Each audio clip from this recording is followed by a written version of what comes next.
नमस्कार दोस्तों, स्वागत है आप लोगों का आपके अपने YouTube चैनल हिंदी साहित्य वाला पे। और आज की क्लास में हम लोग यूपी पुलिस कांस्टेबल में जो सामान्य हिंदी से क्वेश्चन आते हैं उससे संबंधित हम लोग कुछ महत्वपूर्ण क्वेश्चन करेंगे इस क्लास में सॉल्व। और इसके साथ साथ क्लास में ही कुछ प्रीवियस ईयर क्वेश्चन है उस पर भी चर्चा करेंगे। और जो बाकी के बचे हुए दिन हैं ये बहुत ही इंपॉर्टेंट है दोस्तों, और इसमें हम लोग जितना प्रैक्टिस ज़्यादा से ज़्यादा कर सके तो कुछ प्रीवियस ईयर क्वेश्चन और फिर कुछ महत्वपूर्ण क्वेश्चन को लेकर हम लोग क्लास को आगे बढ़ेंगे। तो चलिए आज की क्लास शुरुआत करते हैं और इस प्रैक्टिस सेट को सॉल्व करते हैं। तो देख सकते हैं आप लोग, जो सबसे पहला ही क्वेश्चन है आप लोग के स्क्रीन पे कि परामर्श में किस उपसर्ग का प्रयोग हुआ है। ठीक है, परामर्श में किस उपसर्ग का प्रयोग हुआ है। ऑप्शन आप लोग देख सकते हैं। ऑप्शन है ए नंबर पे परा, बी है प, सी है मर्श और डी है पर। तो इसमें से दिया गया है कि किस उपसर्ग का प्रयोग हुआ है। तो इस शब्द में दोस्तों आपका परा शब्द का, आपका ऑप्शन नंबर यहाँ पे राइट आंसर ए हो जाएगा। इसमें परा शब्द है जो उपसर्ग का प्रयोग हुआ है। ठीक है, दूसरा है क्वेश्चन कि पंडित का पर्यायवाची नहीं है। ध्यान दीजिएगा, पंडित का पर्यायवाची नहीं है। तो आइए इसमें से देखते हैं। ऑप्शन देख सकते हैं कोविद, दामिनी, बुध और प्राज्ञ। ठीक है, तो इसमें से जो आपका पर्यायवाची नहीं है पंडित का वो है दामिनी। ठीक, बाकी जो कोविद, बुध, प्राज्ञ है ये आपके पंडित के पर्यायवाची शब्द है। ठीक है, अब दामिनी की बात करते हैं कि दामिनी फिर किसका पर्यायवाची है। तो चलिए इस पर भी हम लोग चर्चा कर लेते हैं कि आपका दामिनी जो है, दामिनी किसका पर्यायवाची है। ठीक, तो अगर पंडित में आप लोग पहले देख लीजिए कि पंडित का एक विद्वान भी शब्द होता है, ये भी पंडित का पर्यायवाची होता है। ठीक है, अब उसके आगे हम लोग देख सकते हैं जो दामिनी पे बात करते हैं तो दामिनी ये आपका बिजली जो शब्द है, बिजली आप लोग नाम सुने होंगे। ठीक है, जिसको तड़ित या चपला या चंचला इत्यादि नामों से भी जानते हैं, ये उसका पर्यायवाची है। ठीक है, बाकी पंडित का कोविद, बुध, प्राज्ञ और इसके अलावा जो होता है विद्वान होता है, मनीषी होता है, ये सब जो शब्द है ये पंडित के पर्यायवाची है। ठीक है, चलिए हम लोग नेक्स्ट क्वेश्चन पे बढ़ते हैं। Question number 3। क्वेश्चन नंबर 3 है कि अधोलिखित में, ध्यान दीजिएगा, अधोलिखित में कौन एक घर का पर्यायवाची है। ठीक है, यहाँ पे दे रहा है कि घर का पर्यायवाची है। इसमें से 4 नाम दिया है, अयन, चयन, मयन और घरन, और ये पूछा है कि इसमें से निम्न में से कौन घर का पर्यायवाची है। ठीक है, तो घर का पर्यायवाची इसमें से दोस्तों आपका हो जाएगा, वो हो जाएगा ऑप्शन नंबर ए अयन, ये घर का पर्यायवाची शब्द है। ठीक है, इसके अलावा गृह भी होता है घर का पर्यायवाची शब्द, उसके बाद सदन भी होता है, निकेतन भी होता है, भवन भी होता है, निलय होता है। तो ये सब आपके जो शब्द है ये घर के पर्यायवाची शब्द है। ठीक है, तो यहाँ पे जो आपका आंसर सही हो जाएगा वो हो जाएगा अयन, जो कि आपका घर का पर्यायवाची शब्द है। ठीक है, बाकी ये तीनों ऑप्शन गलत है। अगर हो सकता है मान लीजिए क्वेश्चन आपका जब एग्जाम हो तो उसमें ऐसा आ जाए कि घर का पर्यायवाची शब्द है, अयन ना दे के वहाँ पे हो सकता है कि गृह दे दे, निकेतन दे दे, तो वो ऑप्शन आपके सही होंगे। तो आप लोग इसके साथ साथ इस बात पर ध्यान दीजिएगा कि जो हम इसके अलावा भी बता रहे हैं कि जैसे कि घर का पर्यायवाची शब्द में अयन के अलावा क्या होगा, गृह होगा, सदन होगा, निकेतन होगा, भवन होगा, ये सब आपके घर के पर्यायवाची शब्द हैं। ठीक है, चलिए नेक्स्ट क्वेश्चन बढ़ते हैं। क्वेश्चन नंबर 4, समष्टि का विलोमार्थी शब्द है। ध्यान दीजिए, समष्टि का विलोमार्थी शब्द है। ऑप्शन देख सकते हैं विशिष्ट, व्यष्टि, अशिष्ट और अपुष्टि। चारों में से कौन सा विलोम उसका शब्द है। तो जो यहाँ पे होगा वो हो जाए आपका व्यष्टि। ठीक है, व्यष्टि जो शब्द है ये आपका इसका समष्टि का विलोम है। ठीक है, चलिए नेक्स्ट क्वेश्चन पर बढ़ते हैं। Question number 5। क्वेश्चन नंबर 5 है कि दीन दुखियों को भोजन देने की व्यवस्था वाक्यांश के लिए एक शब्द है। ठीक है, अनेक शब्द नहीं होता है, वाक्यों का एक शब्द, तो ये उसी से क्वेश्चन है। तो चलिए देख सकते हैं इस क्वेश्चन को। ऑप्शन पहले हम लोग देख लेते हैं। दिया है भंडारा, दातव्य, सदावर्त और धर्मार्थ। तो जो आपका ऑप्शन यहाँ पे सही हो जाएगा कि दीन दुखियों को भोजन देने की व्यवस्था वाक्यांश के लिए एक शब्द है, तो वहाँ पे होगा आपका सदावर्त। ठीक है, ये शब्द है जो एक साथ कई लोगों के भोजन देने की व्यवस्था जो होती है उसको हम लोग क्या कहते हैं, उसको भंडारा कहते हैं, ठीक है। जबकि दीन दुखियों को भोजन देने की जो व्यवस्था होती है उसको क्या कहते हैं, उसको सदाव्रत कहते हैं। तो ध्यान दे दीजिएगा भंडारा और सदाव्रत में अंतर, ठीक है। नेक्स्ट यहाँ पे जो आपका ऑप्शन सही है वो सदाव्रत है, ध्यान दीजिएगा। नेक्स्ट जो क्वेश्चन है कि हाथी की पीठ पर रखे जाने वाले आसन के लिए एक शब्द है, ठीक है। ऑप्शन आप लोग देख सकते हैं, जीन, काठी, हौदा और बख्तर। तो जो आपका ऑप्शन सही हो जाएगा इसमें वो हो जाएगा हौदा, ठीक है। हौदा शब्द है जो हाथी की पीठ पर रखे जाने वाले आसन को कहा जाता है, ठीक है।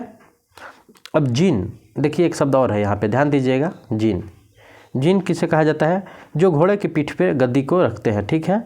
घोड़े की पीठ पर रखे वाली यानी गद्दी को क्या कहते हैं, उसको जीन कहते हैं। तो आप लोग साथ साथ में ये भी बात को ध्यान दीजिएगा कि हाथी पे जो रखा जाता है उसको हौदा, और जीन जो है तो जीन किसके, तो ये घोड़े के पीठ पे, ठीक है।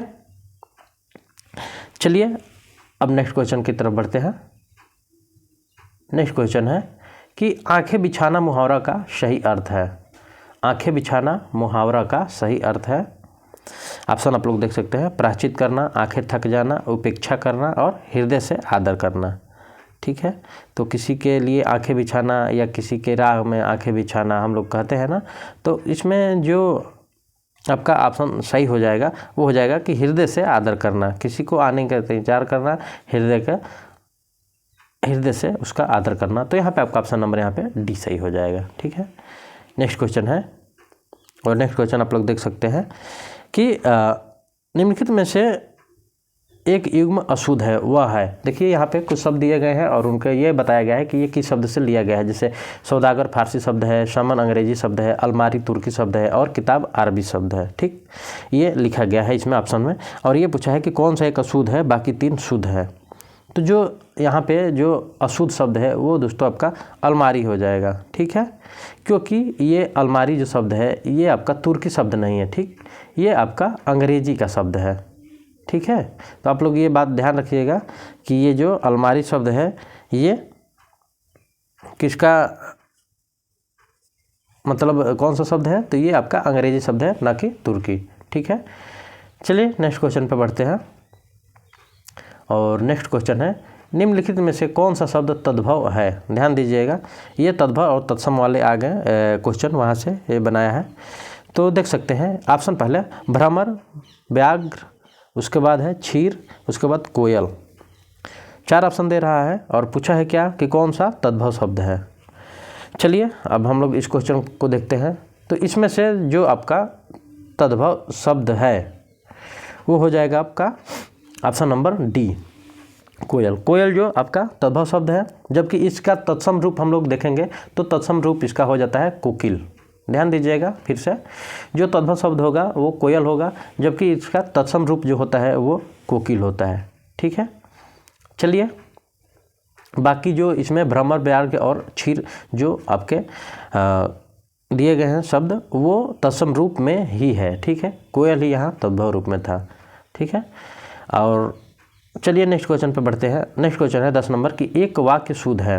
देखिए यहाँ पे 4 वाक्य दिए गए हैं, जबकि 3 जो वाक्य होंगे वो अशुद्ध होंगे, एक ऑप्शन जो है वो आपका शुद्ध होगा। पहले आइए हम लोग ऑप्शन पढ़ लेते हैं। पहला है आपकी राय से काम जरूरी है, वहाँ मिष्ठान की बड़ी दुकान है, भारत कश्मीर से लगाकर कन्याकुमारी तक फैला है, उन्होंने बहुत सी पुस्तकें एकत्रित कर ली। चलिए अब हम लोग को देखना है इन चारों में से कौन सा शुद्ध शब्द है, शुद्ध वाक्य है, ठीक है। शब्द नहीं, कौन सा शुद्ध वाक्य है। तो यहाँ पे जो शुद्ध वाक्य होगा वो होगा कि वहाँ मिष्ठान की बड़ी दुकान है, ये आपका शुद्ध वाक्य है। ध्यान दीजिएगा क्यों, कैसे और बाकी क्यों अशुद्ध है, चलिए इस पर हम लोग बात करते हैं। जैसे दिया है यहाँ पे आपका हो जाना चाहिए कि आपकी राय से, जैसे पहला देख लीजिए सबसे कि आपकी राय में होना चाहिए कि आपकी राय में यह काम जरूरी है, ठीक है। यहाँ पे यह होना चाहिए, ठीक है, सी के बाद। दूसरा है भारत कश्मीर से लगाकर कन्याकुमारी तक फैला है, जबकि यहाँ होना चाहिए कि भारत कश्मीर से लेकर, यहाँ पे लेकर होना चाहिए, कन्याकुमारी तक फैला है, तब शुद्ध वाक्य होगा। नेक्स्ट है कि उन्होंने बहुत सी पुस्तकें एकत्रित कर ली, जबकि क्या होना चाहिए कि उन्होंने पुस्तकें एकत्र कर ली। बहुत सी से मतलब है नहीं, क्योंकि ऐसे ही पुस्तकें लिखने से ये बहुवचन का आपका संकेत करता है, तो उन्होंने पुस्तकें एकत्र कर ली है। ठीक है, तो ये रहे अशुद्ध वाक्य और शुद्ध वाक्य। नेक्स्ट क्वेश्चन पे बढ़ेंगे और नेक्स्ट क्वेश्चन है डैश डैश डैश, उसके बाद आगे दे रहा है क्वेश्चन कि के कारण मैं रस्सी को सांप समझ बैठा। ध्यान दीजिएगा, रिक्त स्थान के लिए उपयुक्त शब्द होगा और वो कौन कौन से शब्द है, तो वे आपके जो शब्द हैं यहाँ पे देख सकते हैं, जो आपके शब्द हैं वे हैं संदेह, भय, जिज्ञासा और भ्रम। अब देखिए, अगर हम लोग संदेह के कारण मैं रस्सी को सांप समझ बैठा तो ये उचित मतलब उपयुक्त शब्द नहीं है। भय के कारण मैं रस्सी को सांप समझ बैठा, अगर आप डर जाएंगे तो आप रस्सी को कैसे सांप समझ बैठेंगे, ये भी तर्क कोई मतलब बैठ नहीं रहा है। नेक्स्ट है कि जिज्ञासा के कारण, मान लीजिए किसी की चीज़ को जानने की उत्सुकता हो और उसके कारण मैं रस्सी को सांप समझ बैठा, एक मतलब यहाँ पे तर्क लगाते हैं तो भी उपयुक्त नहीं है। लेकिन भ्रम के कारण मैं रस्सी को सांप समझ बैठा, ये आपका सबसे उपयुक्त ऑप्शन है। तो आपका ऑप्शन नंबर यहाँ पे डी सही हो जाएगा। ऑप्शन नंबर आपका डी सही हो जाएगा। ठीक है, 11 का, क्योंकि भ्रम में आदमी कुछ पकड़ सकता है, कोई काम ऐसा आदमी कर लेता है जिसे उसको भ्रम रहता है और उसमें हो जाता है, वैसे ही ये आपका यहाँ पे 11 नंबर का ऑप्शन डी सही हो जाएगा। चलिए नेक्स्ट क्वेश्चन पढ़ते हैं। नेक्स्ट क्वेश्चन है आपका हंस का संपादन किया। हंस नाम सुन के दोस्तों आप लोगों को, अब जो पहली बार नाम सुन रहे होंगे दोस्त हमारे, तो हंस बतख वाला सब लोगों का आ रहा होगा दिमाग में, लेकिन यहाँ हंस ये एक साहित्यिक पत्रिका थी। ठीक है, हिंदी साहित्य की साहित्यिक पत्रिका, और उसी के बारे में यहाँ पे पूछा गया कि हंस का संपादन किया।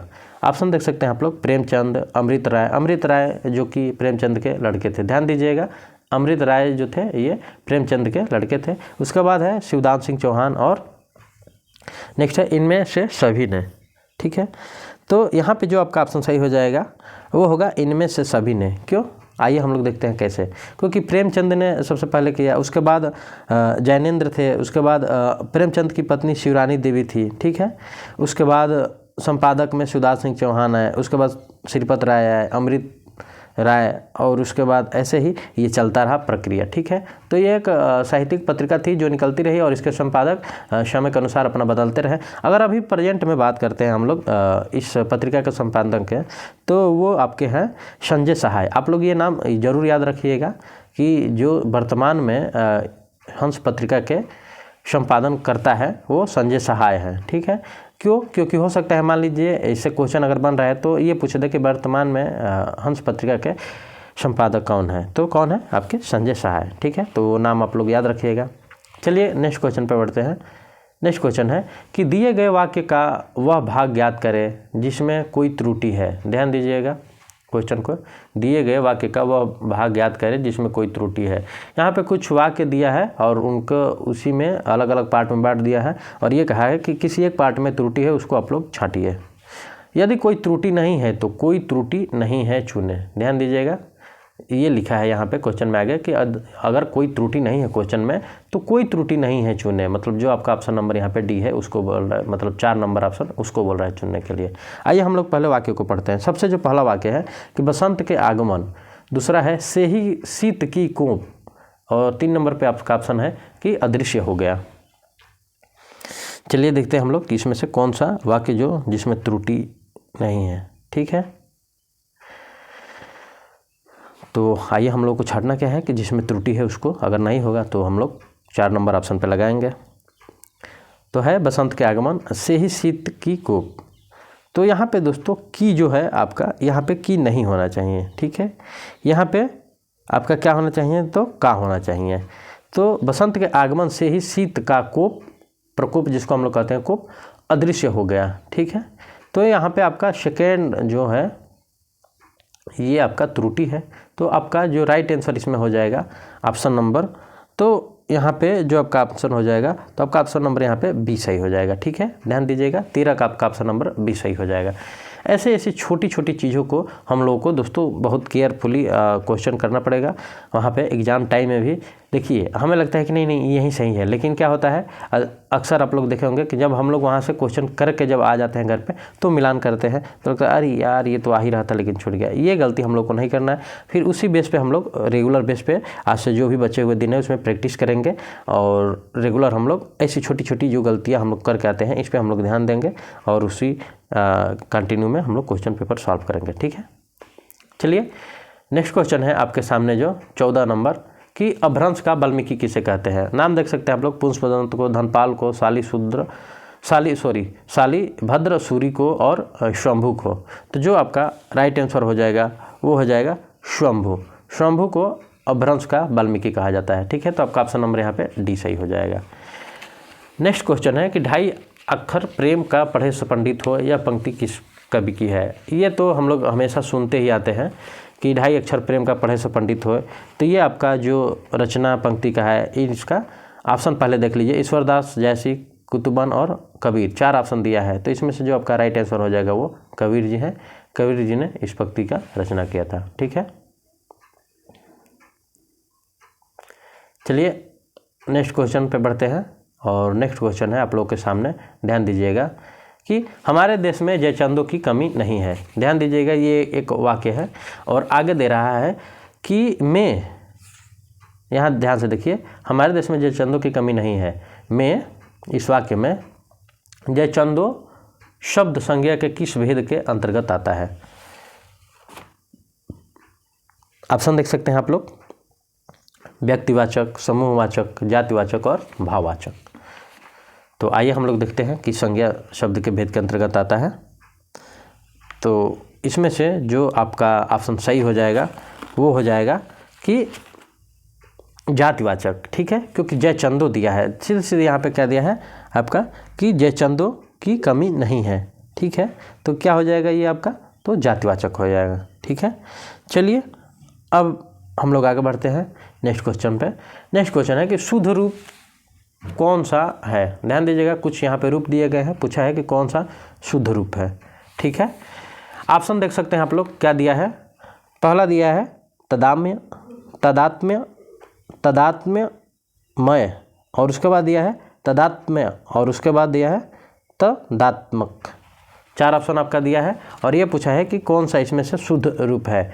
तो तदात्म्य जो आपका ऑप्शन नंबर फर्स्ट है वो आपका शुद्ध रूप है। ठीक है, बाकी शेष जो है यहाँ पे आपका ऑप्शन नंबर ए सही है, बाकी जो शेष है ये अशुद्ध रूप है। ठीक है, चलिए आगे हम लोग बढ़ते हैं नेक्स्ट क्वेश्चन पे। नेक्स्ट क्वेश्चन जो है 18 नंबर क्वेश्चन है कि निष्काम का संधि विच्छेद है। ठीक है, आइए हम लोग देखते हैं। निष प्लस काम, निष्काम, उसके बाद क्या है निष्काम, और उसके बाद निष्काम।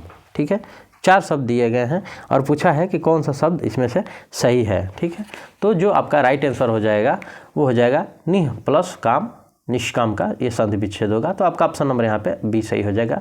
राइट आंसर आपका कौन सा होगा, बी। ठीक है, चलिए आगे हम लोग बढ़ते हैं। अगला क्वेश्चन है कि अनुगमन में समास है। ध्यान दीजिएगा, एक शब्द दिया है अनुगमन और पूछा है कि इसमें कौन सा समास है। नीचे दिया है कर्मधारय, अव्ययी भाव, उसके बाद तत्पुरुष और बहुव्रीहि समास। ठीक है, तो पूछा है कौन सा समास है। तो यहाँ पे जो आपका ऑप्शन हो जाएगा वो हो जाएगा अव्ययी भाव। ठीक है, आपका ऑप्शन नंबर यहाँ पे बी सही हो जाएगा। अनुगमन में कौन सा समास है, तो आपका अव्ययी भाव समास है। ठीक है, इसका मतलब क्या होता है, अनुगमन का गमन के पीछे गमन करना, कोई चल रहा है उसके पीछे चलना। ठीक है, ये किसके अंतर्गत आ जाता है, जैसे अनुगमन शब्द है, अनुगमन का मतलब ही होता है गमन के पीछे गमन। ठीक है, कोई चल रहा है उसके पीछे चलना, तो ये आपका हो जाएगा सीधे सीधे अव्ययी भाव समास। ठीक है, चलिए नेक्स्ट क्वेश्चन पे बढ़ते हैं। नेक्स्ट क्वेश्चन है कि लिंग की दृष्टि से दही क्या है। ध्यान दीजिएगा, 4 ऑप्शन दिया है, स्त्रीलिंग, पुल्लिंग, नपुंसक लिंग और उभयलिंग। ठीक है, 4 ऑप्शन आप लोगों के सामने दिया है। तो चलिए देखते हैं कि दही कौन सा लिंग है। ठीक है, तो ये आपका हो जाएगा दही। सुनने से तो नाम ऐसा आ रहा है ना कि स्त्रीलिंग है, लेकिन ये स्त्रीलिंग नहीं है, पहले ही बता दें आप लोगों को। ठीक है, ये आपका जो शब्द है दही, ये आपका पुल्लिंग होगा। जो दोस्त जानते हैं उनको तो बहुत अच्छा है, जो नहीं जानते हैं वो एक बार और ध्यान से सुन लें कि दही आपका पुल्लिंग शब्द है। ठीक है, जैसे इसके अलावा भी जैसे है नदी, रोटी, टोपी इत्यादि, ये स्त्रीलिंग होते हैं। ठीक है, किंतु दही जो है ये आपका क्या है, तो ये पुल्लिंग शब्द है। ठीक है, चलिए नेक्स्ट क्वेश्चन देखते हैं। नेक्स्ट क्वेश्चन है विलोम की दृष्टि से एक युग्म अशुद्ध है। यहाँ पे कुछ युग्मक दिया है जैसे गमन, आगमन, निषिद्ध, विहित, आमिष, सामिष और व्यास समास, और पूछा क्या है कि एक युग्म जो है वो अशुद्ध है। तो चलिए देखते हैं इसमें से कौन सा शब्द है जो अशुद्ध है। तो आमिष और जो सामिष शब्द है दोस्तों, जैसे गमन, आगमन, निषिद्ध, विषिद्ध, लेकिन आमिष सामिष जो है ये आपका ये अशुद्ध युग्म है। बाकी व्यास समास ये सभी क्या है, तो ये शुद्ध युग्म है। ठीक है, चलिए नेक्स्ट क्वेश्चन पे बढ़ते हैं। नेक्स्ट क्वेश्चन है आप लोग के सामने 22 नंबर कि उसने उसे छल से पराजित किया। ध्यान दीजिएगा, उसने उसे छल से पराजित किया। इस वाक्य में छल शब्द में कौन सा कारक है? ध्यान दीजिएगा ऑप्शन पे कर्ता, करण, अपदान और कर्म। ठीक है, उसने उसे छल से पराजित किया और इस वाक्य में छल शब्द जो है यहाँ पे कौन सा कारक है? ऑप्शन क्या दे रहा है? कर्ता, कर्ण, अपदान और कर्म। तो जो यहाँ पे हो जाएगा आपका वो हो जाएगा कर्ण। ये आपका जो शब्द है छल शब्द ये कर्ण है। ठीक है, तो आपका यहाँ पे राइट आंसर जो हो जाएगा वो छल हो जाएगा। क्यों? क्योंकि ये जो वाक्य दिया गया है उसने उसे छल से पराजित किया। इसमें जो छल है, छल से ही कार्य संपन्न हो रहा है। जैसे उसने क्या किया तो उसके साथ छल किया। मान लीजिए हम ये कहें कि उसने उसके साथ मारपीट की। ठीक है, तो उसने उसके साथ क्या किया तो लड़ाई किया है। एक सिंपल से शब्द, अगर मारपीट की जगह अगर हम लड़ाई करें तो मान लीजिए राम ने श्याम के साथ लड़ाई की, तो क्या किया है तो लड़ाई किया है। तो उसमें क्या हो जाएगा, जो करण हो जाएगा वो लड़ाई हो जाएगा। ठीक है, वैसे यहाँ पे क्या हो जाएगा, छल हो जाएगा। तो यहाँ पे आपका ऑप्शन नंबर यहाँ पे बी सही हो जाएगा 22 का। अब नेक्स्ट क्वेश्चन देखिए। नेक्स्ट क्वेश्चन है कि निम्नलिखित में से कौन सा अल्प विराम चिन्ह है? ध्यान दीजिएगा, चिन्हों वाला क्वेश्चन लगभग हर साल आता है, मतलब कोई भी एग्जाम में आ जाता है। तो इस तरह से हो सकता है कि इस एग्जाम में भी ये क्वेश्चन उतना ही अपना महत्वपूर्ण स्थान रखे। ठीक है, देखिए निम्नलिखित में से कौन सा शब्द निम्नलिखित में से कौन सा अल्प विराम का चिन्ह है? यहाँ पे कुछ चिन्ह दिए गए हैं, तो इसमें से पहचानना है कि कौन सा अल्प विराम का चिन्ह है। तो चलिए हम लोग जो ऑप्शन नंबर यहाँ पे है शी, ये अल्प विराम का चिन्ह है। आप लोग ध्यान दीजिएगा, जो ऐसे बनता है ये अल्प विराम का चिन्ह है। ठीक है, लेकिन बाकी के जो संकेत है इस पर भी हम लोग बात कर लेते हैं। जैसे बी नंबर पे जो है ये अर्ध विराम है। ध्यान दीजिएगा, ऊपर एक बिंदी हो और नीचे ऐसे, तो ये अर्ध विराम है। ठीक है, अल्प विराम आप लोग सी नंबर पे समझ गए। और जो लास्ट वाला है ऐसे पड़ी पाई जैसा है सीधे सीधे, तो ये आपका हो जाता है पूर्ण विराम का। ठीक है, तो ये कुछ संकेत है जिनके नाम हमने बताया। चलिए नेक्स्ट क्वेश्चन पर बढ़ते हैं। क्वेश्चन नंबर 24, मोहन ने पढ़ा है, यह वाक्य संदिग्ध भूतकाल में होता है। ठीक है, मोहन ने पढ़ा है, यह वाक्य संदिग्ध भूतकाल में होता है। तो चलिए अगर हम इस वाक्य को आगे 4 ऑप्शन दे रहे हैं उससे देखते हैं कौन सा सही है। तो मोहन ने पढ़ा होगा। ध्यान दीजिएगा, मोहन पढ़ रहा था और मोहन ने पढ़ा था, लेकिन ये दिया है कि यह वाक्य संदिग्ध भूतकाल में होगा। मतलब कि हो भी सकता है, नहीं भी हो सकता है। संदिग्ध का मतलब यही होता है ना, हो भी सकता है, नहीं भी हो सकता है। तो जो सटीक आंसर आपका हो जाएगा कि मोहन ने पढ़ा होगा। तो हो सकता है नहीं भी पढ़ा होगा, लेकिन एक उसके लिए मोटा मोटा हम लोग आइडिया लगा रहे हैं कि हाँ पढ़ा होगा, नहीं पढ़ा होगा। तो यह वाक्य संदिग्ध भूतकाल में होता है। तो आपका ऑप्शन नंबर यहाँ पे बी सही हो जाएगा, राइट आंसर। ठीक है, 24 का। नेक्स्ट क्वेश्चन है कि राम रोटी नहीं खाता है, इस वाक्य का कर्मवाच्य रूप है। ध्यान दीजिएगा, राम रोटी नहीं खाता है, इस वाक्य का कर्मवाच्य होगा। तो चलिए देखते हैं ऑप्शन। पहले राम ने रोटी खाए जाते हैं। ध्यान दीजिए, राम से रोटी खाए जाते हैं। दूसरा है राम ने रोटी खाई, राम रोटी खाएगा, राम से रोटी नहीं खाई जाती है। तो जो आपका राइट आंसर हो जाएगा यहाँ पे, इस वाक्य का कर्मवाच्य रूप जो होगा वो हो जाएगा कि राम से रोटी नहीं खाई जाती है। तो आपका ऑप्शन नंबर यहाँ पे डी सही हो जाएगा। ठीक है, चलिए नेक्स्ट क्वेश्चन पर बढ़ते हैं। और नेक्स्ट क्वेश्चन है कि अरुणिमा में कौन सा प्रत्यय है? ध्यान दीजिएगा, अब प्रत्यय वाला आ गया ये क्वेश्चन। तो अरुणिमा में जो आपका प्रत्यय हो जाएगा, पहले ऑप्शन देख सकते हैं इम, आ, इमा और मा। तो यहाँ पे जो आपका आंसर सही हो जाएगा वो हो जाएगा इमा। आपका यहाँ पे राइट आंसर सही हो जाएगा। ठीक है, तो यहाँ पे आपका अरुणिमा में जो प्रत्यय है वो ई मा है। ठीक है, चलिए नेक्स्ट क्वेश्चन पे बढ़ते हैं। नेक्स्ट क्वेश्चन है 27 नंबर, और 27 नंबर क्वेश्चन है कि आकाश में बादल छाए हुए हैं, कौन सा शब्द रेखांकित शब्द का पर्याय नहीं है। और यहाँ पे जो रेखांकित शब्द होगा वो बादल होगा। पहले बता दें आप लोगों को कि अब देख सकते हैं कि आकाश में बादल छाए हुए हैं, कौन सा शब्द रेखांकित शब्द का पर्याय नहीं है। ठीक है, आइए ऑप्शन देखते हैं। ऑप्शन है जलधर, वाग्देवी, मेघ और पयोधर। ठीक है, तो जो आपका इसमें से ऑप्शन सही हो जाएगा 27 में, वो हो जाएगा कि वाग्देवी, ये आपका जो है ये पर्याय नहीं है। ठीक है, रेखांकित शब्द जो है ये पर्याय नहीं है, जबकि जलधर, मेघ और पयोधर बादल के पर्याय हैं। ठीक, और वाग्देवी जो है ये सरस्वती का पर्यायवाची है। पर्याय मतलब दोस्तों पर्यायवाची। ठीक, तो बादल के पर्यायवाची जो है वो जलधर है, मेघ है और पयोधर है। ठीक है, इस शब्द से आप लोग अच्छे से समझेंगे कि बादल का कौन कौन सा इसमें पर्यायवाची है, तो जलधर, मेघ, पयोधर, लेकिन वाग्देवी जो है ये सरस्वती है, तो सरस्वती का ये पर्यायवाची है। ठीक है, चलिए नेक्स्ट क्वेश्चन पर बढ़ते हैं। Question number 28। क्वेश्चन नंबर 28 है कि जयपुरी का स्थानीय नाम है। 4 ऑप्शन दे रहा है, दसाड़ी, बागड़ी, ढूंढाड़ी और कुर्मांचल। ठीक, तो जयपुरी का जो स्थानीय नाम है वो ढूंढाड़ी है, तो आपका ऑप्शन नंबर यहाँ पे सी सही हो जाएगा। ठीक है, चलिए नेक्स्ट क्वेश्चन पे बढ़ते हैं। Question number 29। क्वेश्चन नंबर 29 क्या है कि ज्ञानपीठ पुरस्कार किस भाषा से संबंधित है। ऑप्शन देखिए, हिंदी से, संस्कृत से, तमिल से और संविधान की 8वीं अनुसूची में सभी भाषाओं से जो सम्मिलित है उन सभी भाषाओं से। तो ज्ञानपीठ जो पुरस्कार है दोस्तों किस भाषा से संबंधित है, तो ये आपका हो जाएगा संविधान की 8वीं अनुसूची की सभी भाषाओं से। ठीक है, आइए कैसे, क्योंकि यह भारत का सर्वोच्च साहित्यिक सम्मान है। ठीक है, और प्रतिवर्ष संविधान की 8वीं अनुसूची में उल्लिखित भारतीय भाषाओं के किसी भी विख्यात साहित्यकार को प्रदान किया जाता है।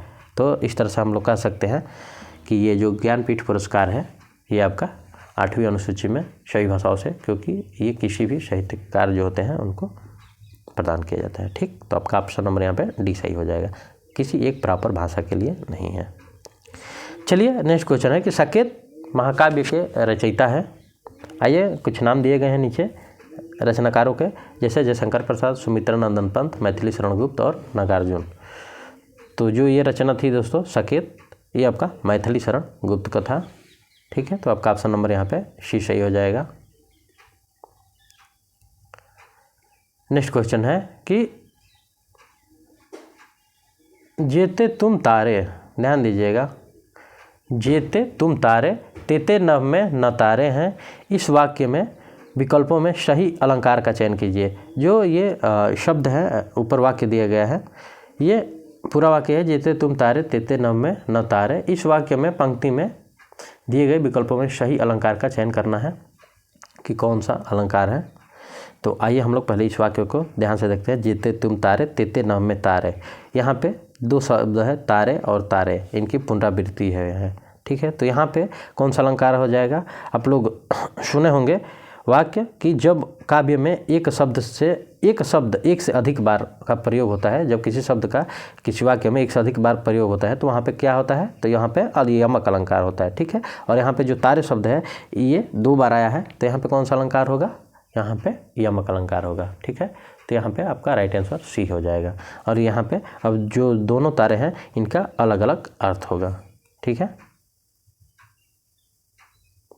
चलिए अब 31 क्वेश्चन हो गया। अब एक हम लोग का क्या होता है, गद्यांश आता है।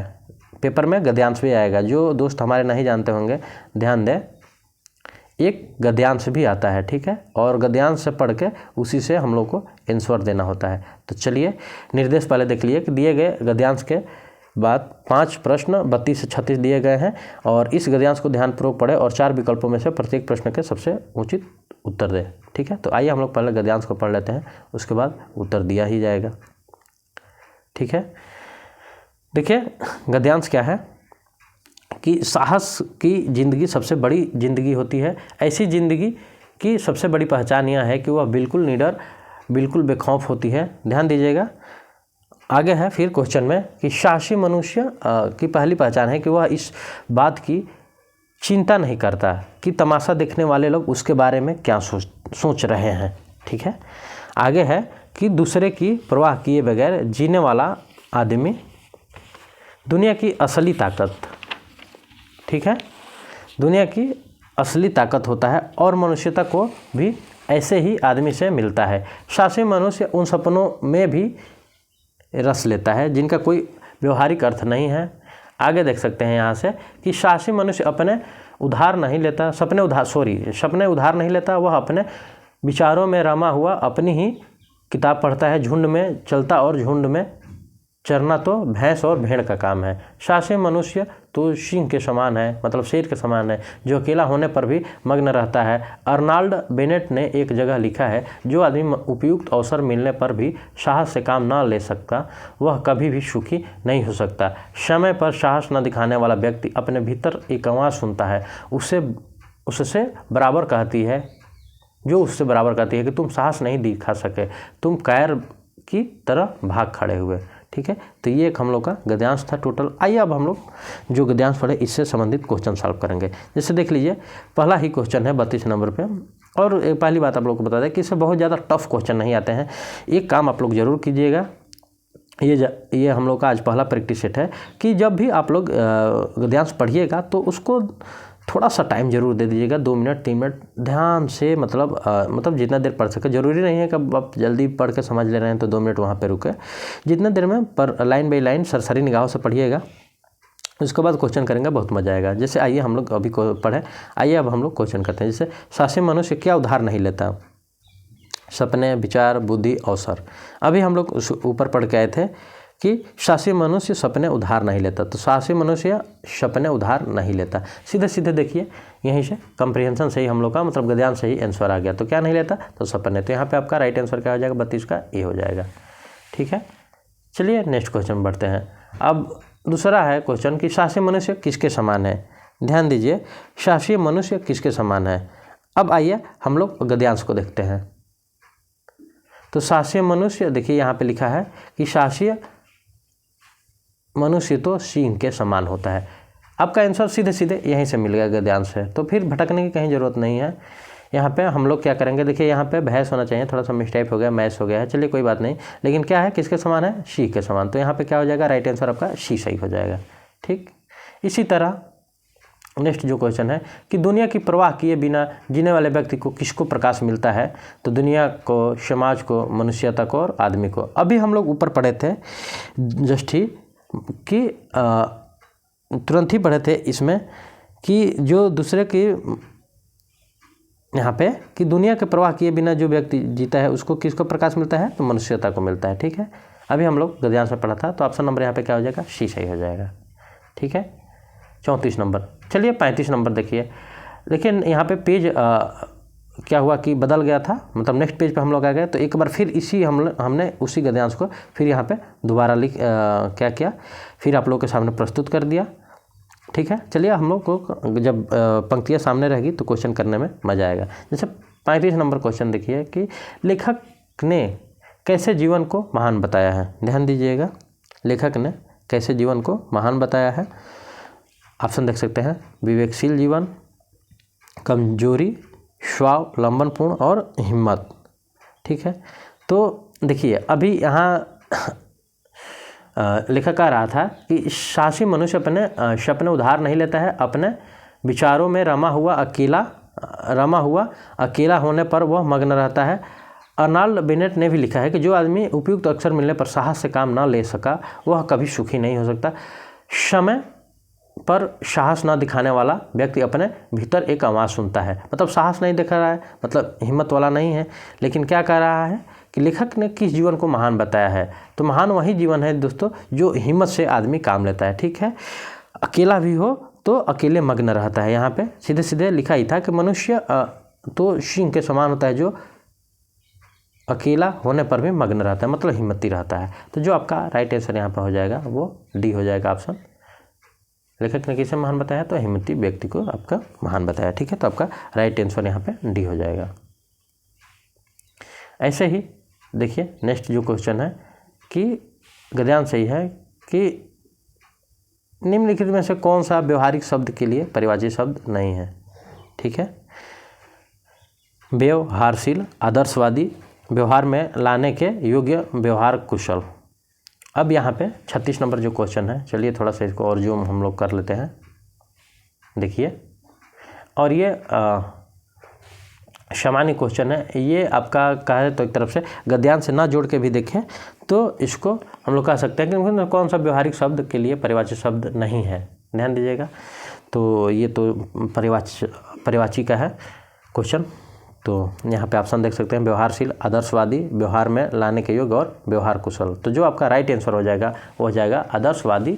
आदर्शवादी है जो व्यवहारशील शब्द के लिए परिभाषित शब्द नहीं है। ठीक है, तो आपका राइट आंसर यहाँ पे बी हो जाएगा।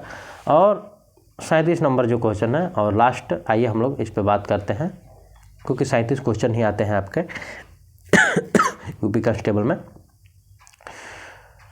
क्वेश्चन है कि अखिया हरि दर्शन की भूखी, कैसे रहे रूप रस रांची, ए बतिया सुनी रूखी। और क्वेश्चन क्या है कि उपयुक्त पंक्तियों में कौन सा रस है।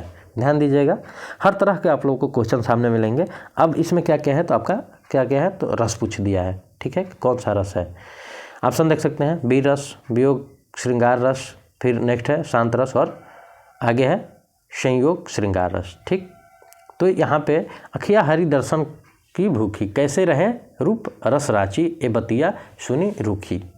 तो यहाँ पे सीधे सीधे जो लेखक है लिखा है कि जो यहाँ पे वीर रस रहता, तो यहाँ पे लगता है कि हाँ उससे मतलब वीर रस पढ़ने से ही अंदर से भावना में लगने लगती है उसके प्रति। जैसे हम लोग कोई मूवी देखते हैं ना, तो एकदम से जब टोन बजता है, जैसे कोई मूवी देख लीजिए तो अंदर से ऐसा लगता है कि हाँ एकदम जोश भर देगा। लेकिन ये पंक्तियाँ पढ़ने से ही लगता है कि ये उस टाइम जो कवि है जो पंक्तियाँ लिखा है वो वियोग में लिखा है। तो ये किसी की राह देख रहा है, जैसे अखिया हरि दर्शन की भूखी, मतलब किसी को राह देख रहा है कि वो व्याकुल है यहाँ पे लेखक। ठीक है, कैसे रहे रूप रच राशि, ये बतिया सुनी रूखी। तो लेखक एकदम वियोग में है, व्याकुल है, तो क्या लिखेगा, तो दोस्तों वो वियोग श्रृंगार रस में जो पंक्तियाँ है ये है। तो आपका ऑप्शन नंबर यहाँ पे बी सही हो जाएगा, वियोग श्रृंगार रस। ठीक है, तो ये रहे दोस्तों आज के कुछ महत्वपूर्ण क्वेश्चन। ठीक है, आप लोगों को वीडियो कैसी लगी हमें कमेंट बॉक्स में ज़रूर बताएं। और आप लोगों को वीडियो अच्छी लगी हो तो आप लोग चैनल को लाइक, सब्सक्राइब और शेयर ज़रूर कीजिए। और आप लोग हमारे चैनल को सब्सक्राइब कर लीजिए और हमारे साथ जुड़ जाइए, ताकि हम लोग पेपर के दिन तक, आने वाले कुछ ही दिन बचे हैं, लेकिन ऐसे ही हम लोग महत्वपूर्ण क्वेश्चन रोज़ सॉल्व करेंगे प्रत्येक दिन। ठीक है, तो आज के लिए दोस्तों इतना ही। धन्यवाद, मिलते हैं अगली क्लास में, तब तक के लिए बाय बाय।